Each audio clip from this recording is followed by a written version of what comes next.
Everyone, welcome in. I am going to start doing quick videos on these updates on the Idaho Quadruple murder because it seems like every single day there is a new conspiracy, a new theory, a new person, and something that just happens to pop out. This one, Inan Harsh, there is something very strange about this guy. This is going to be a quick video. Let me read to you what he said on Facebook 3 days after the murder. And with that, let's get into the latest theories and conspiracies.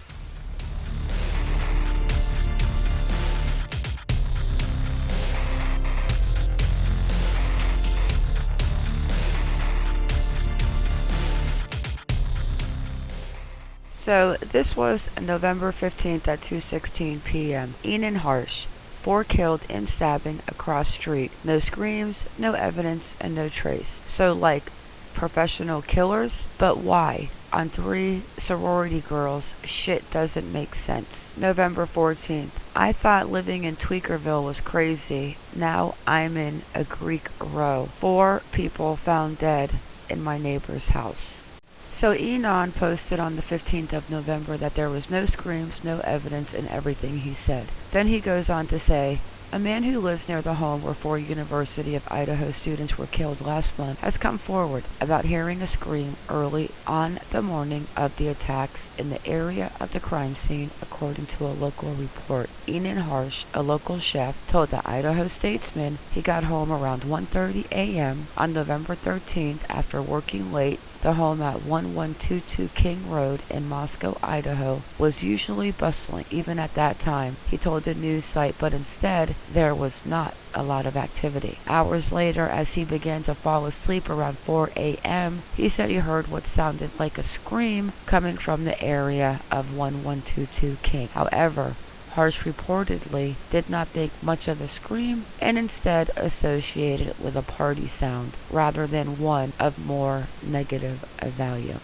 And remember, he was drinking tea, he was playing PlayStation, he was practicing his juggling sticks. I didn't think anything of it. After what happened, I definitely had second thoughts. Maybe it was not a party sound. He reportedly said he did not initially tell police about the sound. He says, maybe it was not a party sound. I'm not sure what good it does for them now. He said of not previously telling police after the detail occurred to him days later. After an initial conversation with a police officer that Sunday, Inan Harsh said that he already went back to investigators at the home to report a black luxury SUV that he hadn't seen in the neighborhood before, parked a few spaces from the front of the home when he made it back early that morning. Yeah, something strange about this too. Everything is strange about this case. There are so many involved and so many speculations and lights and Hyundais and Elantras and Jacks and Jakes and unbelievable. So where are we as far as people that the web sleuths have dug into? Jack Hadovic, Ethan's a fraternity brother who gave him the $6 Venmo, something about the first payment to the GoFundMe. Jack Decor, Kaylee's ex, that supposedly lives right across the street and shares the dog Murphy, who was found in a separate part of the house with no evidence on him that he was near the crime scene. Jake Schreiger, Maddie's ex, I don't think that he was involved. Jack Showwater / a food truck / elk hunter, the picture with the knife from I think it was 2015 or 2017, who is supposedly the man at the food truck. Inan Harsh, he's interesting. I keep digging into him and thinking, I found his background coming out of Pullman, Washington. And he's got a background. Inan Harsh likes to huff on keyboard spray. But we will go over all of these facts at a later time. There's a lot to go over, actually. Let's get into the latest update from today out of Moscow County. Before we get into that update from Moscow, There are some more rumors floating around that I have seen on Twitter, especially from Dr. Caroline Miller. She is talking about may soon be listed 5 claims are going around. One of the victims was possibly pregnant. We cannot ignore the possible death of an unborn child. How many of you have heard of this rumor? I also have heard the rumor about the girl that committed suicide or overdosed on sleeping pills, and people are saying that she was in the dorm with a Maddie, and a Maddie was a mean girl. I'm trying to still look into that a little bit and see if those are facts, but I have actually been looking into Inan. The only thing that throws me off on it not being a stranger is the fact that Murphy was locked up. But I still see an incel, somebody who was known or seen, but he just didn't fit in. I have watched so many on, just a lot of insane stuff that I have been watching to try and see what kind of person goes in a house and murders 4 kids with a knife. This bedroom, that makes no sense. So this was Kaylee's room. Across the hall was Maddie's room, vacant. So when you walk in the front door, this is the wall that you see. Turn left to go straight up the stairs. Laundry room, shower. Get into the living room. That's where you see Maddie coming up the stairs. Here's the kitchen. You've got the slider. We'll go over it later.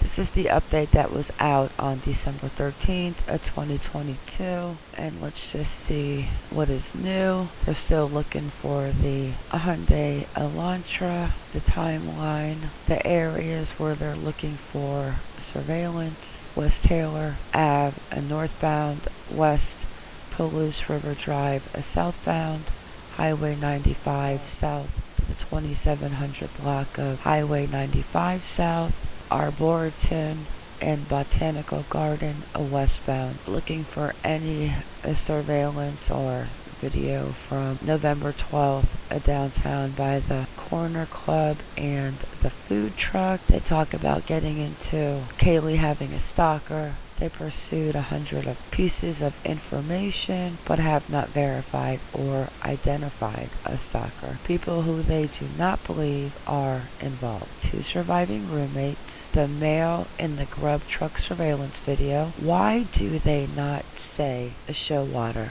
Private party driver who took Kaylee and Madison home. The male Kaylee and Madison called numerous times during the early morning hours of November 13th, which is the core. Any individual at the residence when 911 was called, or the person's name who's on the lease as the 6th.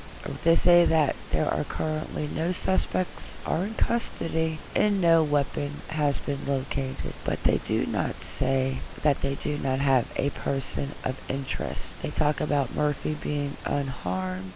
They talk about if a fixed blade has been purchased. They talk about moving the vehicles, and then the rumor control, which we will get into together in the next live discussion. Let's go ahead and wrap this up with my thoughts on what I feel happened and is going on. But who is the suspect? I don't know. What I do know, or what I think is probably a better terminology, my thoughts are, I am going to go with the thought of it being a stranger to them personally, but somebody that they've seen around town. I am starting to think that Kaylee coming back into town to show her a Range Rover has set off this person, I believe, saw them. I am starting to believe that he was actually inside the house waiting for them when they got home. I think he started upstairs, and I think Ethan woke up.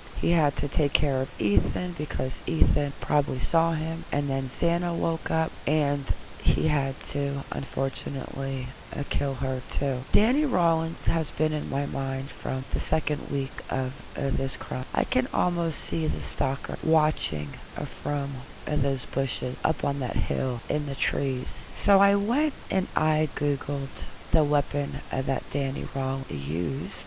Danny Rawlins actually did use a K-bar, a knife. He had multiple knives. I will show you the pictures of his collection in the next live discussion. I believe this person is definitely awkward, an incel. I do not think that he can get a girlfriend easy, or girls intimidate him, or he's been rejected. Inan Harsh, do I think that he is the one? I don't know. I'm sure if he was, police would have honed in on him by now. But his personality, his weirdness, his awkwardness, I think that he would definitely be a person of interest in my mind. And the neighbor, his awkwardness, weirdness, looking up probably in the girls' windows when he's walking the dogs.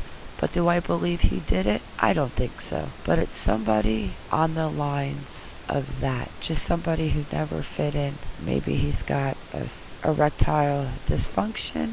I don't know, but that's what I feel, and I pray that there is not a serial killer in Moscow, Idaho, waiting to attack again.